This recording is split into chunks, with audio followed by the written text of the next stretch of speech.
ഒഡീഷയിലെ ദെങ്കനാൽ ജില്ലയിൽ ക്രിസ്ത്യൻ പാസ്റ്ററെ മതപരിവർത്തനം ആരോപിച്ച് ബജറംഗ് ദൾ പ്രവർത്തകർ മർദ്ദിച്ചതായി പരാതി. പാസ്റ്റർ ബിപിൻ ബിഹാരി നായിക്കിനാണ് മർദ്ദനമേറ്റത്. സംഭവത്തിൽ ബിപിൻ നായിക്കിന്റെ ഭാര്യ ബന്ദ്ര നായിക് പർജാങ് പോലീസിൽ പരാതി നൽകി. ക്രൊയേഷ്യയിലെ ഇന്ത്യൻ എംബസിക്ക് നേരെ ഖലിസ്ഥാൻ അനുകൂലികൾ നടത്തിയ അതിക്രമത്തെ അപലപിച്ച് കേന്ദ്ര വിദേശകാര്യ മന്ത്രാലയം. സംഭവത്തിൽ പ്രതിഷേധം രേഖപ്പെടുത്തിയ കേന്ദ്ര സർക്കാർ വിഷയത്തിൽ ക്രൊയേഷ്യൻ അധികൃതർ ശക്തമായി ഇടപെടണമെന്നും ആവശ്യപ്പെട്ടു. ആക്രമണത്തിന്റെ വീഡിയോ സിഖ് ഫോർ ജസ്റ്റിസ് നേതാവ് സമൂഹ മാധ്യമത്തിൽ പങ്കുവച്ചിരുന്നു. ഡൽഹിയിൽ 11-കാരിയെ തട്ടിക്കൊണ്ടുപോയി ബലാത്സംഗം ചെയ്ത കേസിൽ പ്രതി പിടിയിലായി. ഓട്ടോ ഡ്രൈവറായ ദുർഗേഷാണ് അറസ്റ്റിലായത്. 300ഓളം CCTV ദൃശ്യങ്ങൾ പരിശോധിച്ചാണ് പോലീസ് പ്രതിയെ പിടികൂടിയത്. തട്ടിക്കൊണ്ടുപോകൽ ആസൂത്രിതമായിരുന്നുവെന്ന് പ്രതി മൊഴി നൽകി. എയർ ഇന്ത്യ വൻ സാമ്പത്തിക പ്രതിസന്ധിയിലേക്കെന്ന റിപ്പോർട്ട്. സാമ്പത്തിക വർഷം അവസാനിക്കുമ്പോൾ ഏകദേശം 15,000 കോടി രൂപയുടെ നഷ്ടമുണ്ടാകും. അഹമ്മദാബാദ് വിമാന അപകടവും ഇന്ത്യ പാക് സംഘർഷവുമാണ് സാമ്പത്തിക പ്രതിസന്ധിയുടെ പ്രധാന കാരണമെന്നാണ് വിലയിരുത്തൽ. കുട്ടികൾക്ക് സാമൂഹ്യ മാധ്യമങ്ങൾ വിലക്കുന്നത് പരിഗണിച്ച് ആന്ധ്രാപ്രദേശ് സർക്കാർ ഓസ്ട്രേലിയയിൽ 16 വയസ്സിന് താഴെയുള്ള കുട്ടികൾക്ക് സോഷ്യൽ മീഡിയ നിരോധിച്ച തീരുമാനത്തെക്കുറിച്ച് പഠിക്കുകയാണെന്ന് മാനവ വിഭവശേഷി മന്ത്രി നാരാ ലോകേഷ് പറഞ്ഞു. രാജ്യത്തെ ITIകളിൽ കഴിഞ്ഞ 5 വർഷത്തിനിടെ 65 കുട്ടികൾ ജീവനൊടുക്കിയതായി റിപ്പോർട്ട്. പ്രതിവർഷം ശരാശരി 12 മുതൽ 13 വരെ വിദ്യാർത്ഥികൾ IIT ക്യാമ്പസുകളിൽ ജീവനൊടുക്കുന്നുവെന്നാണ് ഗ്ലോബൽ IIT അലുമിനി സപ്പോർട്ട് ഗ്രൂപ്പിന്റെ കണക്കുകൾ വ്യക്തമാക്കുന്നത്. നിയമസഭാ തെരഞ്ഞെടുപ്പിൽ മത്സരിക്കാൻ വിജയുടെ തമിഴക വെട്രിക്കഴകത്തിന് ചിഹ്നം അനുവദിച്ച് തെരഞ്ഞെടുപ്പ് കമ്മീഷൻ. വിസിൽ ചിഹ്നത്തിൽ TVK സ്ഥാനാർത്ഥികൾ ജനവിധി തേടും. വിജയ് ആവശ്യപ്പെട്ട 10 ചിഹ്നങ്ങളിൽ ഒന്നാണിത്.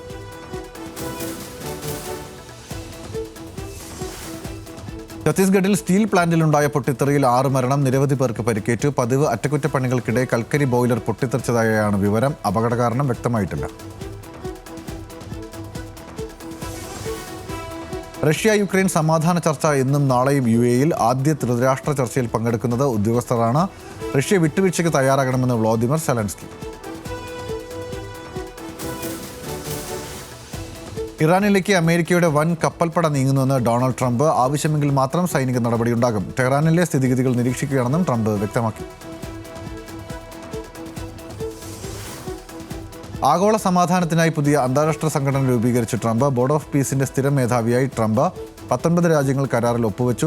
ഇന്ത്യ, ചൈന അടക്കമുള്ള രാജ്യങ്ങൾ വിട്ടുനിന്നു. സ്വയം ഏകാധിപതി എന്ന് വിശേഷിപ്പിച്ച അമേരിക്കൻ പ്രസിഡന്റ് ഡൊണാൾഡ് ട്രംപ് താനൊരു ഏകാധിപതിയാണെന്നും ചിലപ്പോൾ നിങ്ങൾക്കൊരു ഏകാധിപതിയെ ആവശ്യമായി വരുമെന്നും ട്രംപ് പറഞ്ഞു. ലോക സാമ്പത്തിക ഉച്ചകോടിക്കിടെയായിരുന്നു ട്രംപ് തന്റെ നേതൃശൈലി ഏകാധിപത്യ സ്വഭാവമുള്ളതാണെന്ന് വിശദീകരിച്ചു.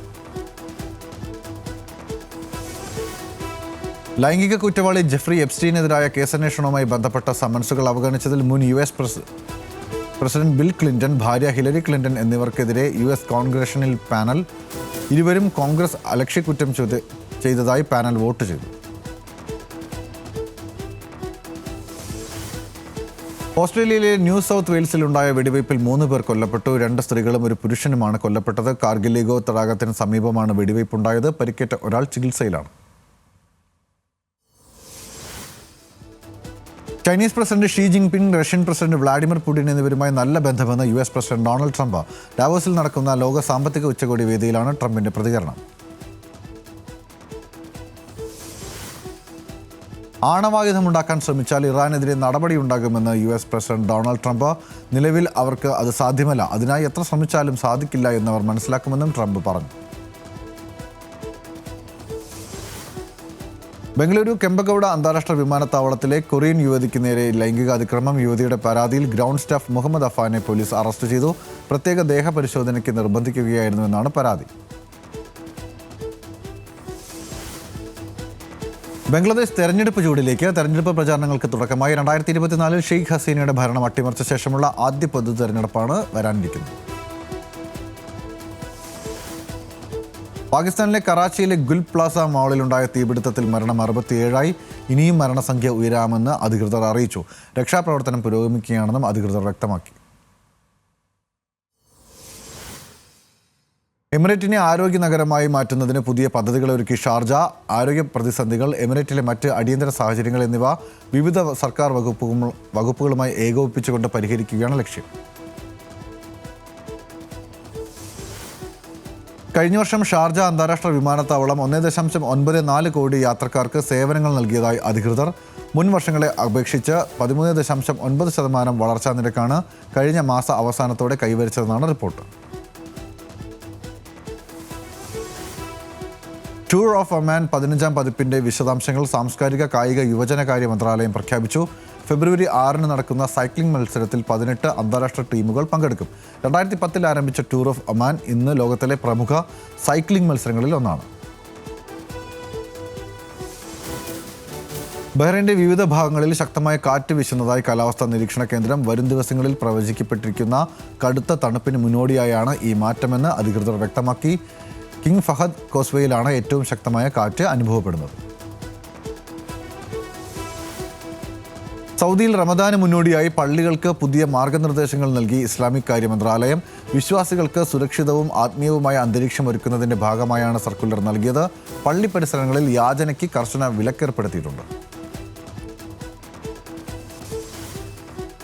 ഒമാനിൽ തൊഴിലാളികളുടെ അവകാശങ്ങൾ സംരക്ഷിക്കുന്നതിനും കൃത്യസമയത്ത് ശമ്പളം ഉറപ്പാക്കുന്നതിനുമുള്ള വേതന സംരക്ഷണ സംവിധാനം മികച്ച രീതിയിൽ തുടരുന്നതായി തൊഴിൽ മന്ത്രാലയം അറിയിച്ചു. നിലവിൽ 1,41,000-ത്തിലധികം സ്ഥാപനങ്ങളാണ് WPS-ന് കീഴിൽ രജിസ്റ്റർ ചെയ്തിട്ടുള്ളത്.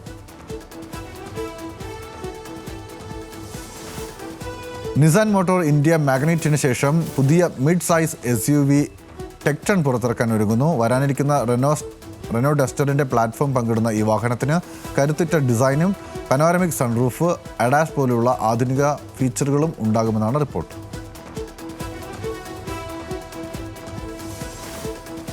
ഇന്ത്യയിലെ സ്മാർട്ട് ഫോൺ വിപണിയിൽ വൻ ഇടിവുണ്ടായതായി റിപ്പോർട്ട്. ഫെസ്റ്റിവൽ സീസണിന് ശേഷം കയറ്റുമതി 7% കുറഞ്ഞ് 34.5 ദശലക്ഷം യൂണിറ്റിലെത്തി. വില വർധനവും പിന്നീട് ഡിമാൻഡ് ഇടിയുകയും ചെയ്തതാണ് നിലവിലെ പ്രതിസന്ധിക്ക് കാരണം. ട്രയംഫ് തങ്ങളുടെ 2025 ട്രൈഡൻറ്റ് 660, ടൈഗർ സ്പോർട്ട് 660 മോഡലുകൾ പുറത്തിറക്കി. പുതിയ കളർ ഓപ്ഷനുകൾ, മെച്ചപ്പെട്ട ഡിസൈൻ എന്നിവയ്ക്കൊപ്പം 95 HP പവറും 68 Nm ടോർക്കും നൽകുന്ന ശക്തമായ എഞ്ചിനാണ് ഈ ബൈക്കുകളുടെ പ്രധാന പ്രത്യേകത. വ്യാപാരം കുറഞ്ഞതും വിപണിയിലെ പ്രതിസന്ധിയും കാരണം ചൈനീസ് സ്മാർട്ട് ഫോൺ ബ്രാൻഡായ OnePlus ഇന്ത്യയിലെ പ്രവർത്തനം അവസാനിപ്പിക്കുകയാണെന്ന റിപ്പോർട്ടുകൾ തള്ളി കമ്പനി. അത്തരം റിപ്പോർട്ടുകൾ സ്ഥിരീകരിക്കാത്തതും വ്യാജവുമാണെന്നും കമ്പനിയുടെ ഇന്ത്യയിലെ പ്രവർത്തനങ്ങൾ സാധാരണ പോലെ തുടരുമെന്നും OnePlus ഇന്ത്യ CEO അറിയിച്ചു. ടാറ്റ മോട്ടോഴ്സ് 7 മുതൽ 55 ടൺ വരെ ഭാരമുള്ള 17 ട്രക്കുകളുടെ അടുത്ത തലമുറ പുറത്തിറക്കി. വരുമാന സാധ്യത പരമാവധിയാക്കുമെന്നും ഉടമസ്ഥാവകാശത്തിൻ്റെ മൊത്തം ചെലവ് കുറയുമെന്നും വാഹനങ്ങളുടെ പ്രവർത്തന സമയം വർദ്ധിപ്പിച്ച് കൂടുതൽ വിജയം നൽകുമെന്നും കമ്പനി ഉറപ്പു നൽകുന്നു.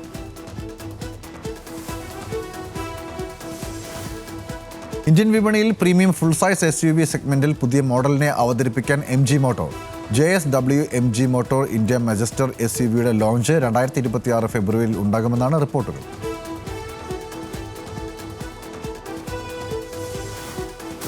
വൈറ്റ് കോളർ ജോലികളുടെ നിലനിൽപ്പ് 4-5 വർഷത്തിനുള്ളിൽ അപകടത്തിലാകുമെന്ന് ബിൽഗേറ്റ്സ്. പലയിടത്തും നിർമ്മാണം ഉൾപ്പെടെയുള്ള പ്രവൃത്തികൾ AI-യുടെ സഹായത്തോടെയാണ് നടക്കുന്നതെന്നും സമൂഹത്തിൽ ഇത് വലിയ പ്രത്യാഘാതമുണ്ടാകുമെന്നും ലോക എക്കണോമിക് ഫോറത്തിനിടെ അദ്ദേഹം പറഞ്ഞു.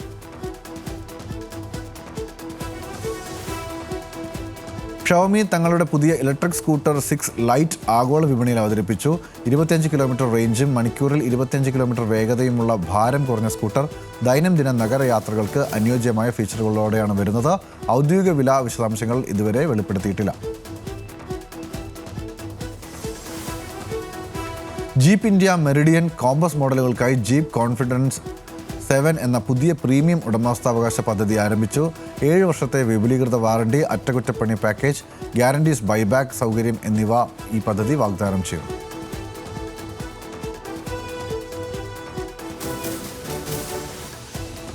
പുതിയ 2026 സ്കോഡ കുഷാക് ഫേസ് ലിഫ്റ്റ് ഒടുവിൽ എത്തി. പ്രീ ബുക്കിങ്ങുകൾ ആരംഭിച്ചിട്ടുണ്ടെങ്കിലും വില വിവരങ്ങൾ മാർച്ചിലായിരിക്കും പുറത്തുവരിക.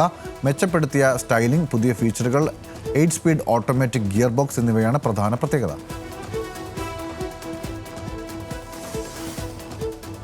വിമാന കമ്പനി വിലയ്ക്ക് വാങ്ങി CEOയെ മാറ്റുമെന്ന ഭീഷണി മുഴക്കിയ ടെക് ശതകോടീശ്വരൻ ഇലോൺ മസ്കിനെ പരിഹസിച്ച് റയാൻ എയർ CEO ലിയറി. മസ്കിൻ്റെ ഭീഷണി പുച്ഛിച്ച് തള്ളിയ ലിയറി റയാൻ എയറിൻ്റെ ടിക്കറ്റ് വിൽപ്പന കുതിച്ചുയരാൻ ഇടയാക്കിയതിന് മസ്കിന് നന്ദി പറഞ്ഞു. മമ്മൂട്ടി അടൂർ ഗോപാലകൃഷ്ണൻ കൂട്ടുകെട്ടിൽ ഒരുങ്ങുന്ന പുതിയ ചിത്രത്തിന്റെ പൂജ ഇന്ന് കൊച്ചിയിൽ നടക്കും.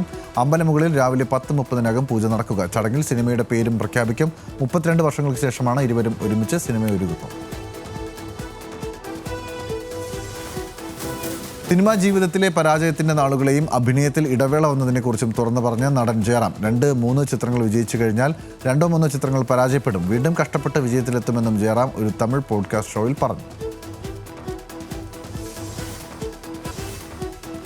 ബോളിവുഡ് താരം ആമിർ ഖാനും ഗൗരി സ്പ്രാറ്റും വിവാഹിതരാകാൻ പോകുന്നതായി റിപ്പോർട്ടുകൾ. താൻ ഗൗരിയെ മനസ്സിൽ വിവാഹം ചെയ്തു കഴിഞ്ഞതും വിവാഹം ഔപചാരികമാക്കണോ വേണ്ടയോ എന്ന് പിന്നീട് തീരുമാനിക്കുമെന്നും ആമിർ ഖാൻ വ്യക്തമാക്കി.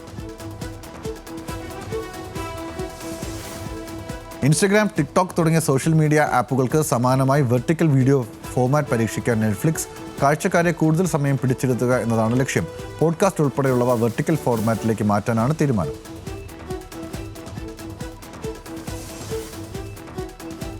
പല്ലെടുത്തിരിക്കുന്ന അനുപം ഖേറിന്റെ കവിളിലടിച്ച് മകൻ മൂക്ക് തകർക്കുമെന്നും താരത്തിന്റെ രസകരമായ മറുപടി സോഷ്യൽ മീഡിയയിൽ വൈറലായി. ഇരുവരും തമ്മിലുള്ള വീഡിയോ ആരാധകർക്കായി സിക്കന്ദർ പങ്കുവച്ച വീഡിയോയിൽ ജാവേദ് അക്തർ, അനിൽ കപൂർ തുടങ്ങിയവരെയും ടാഗ് ചെയ്തിട്ടുണ്ട്.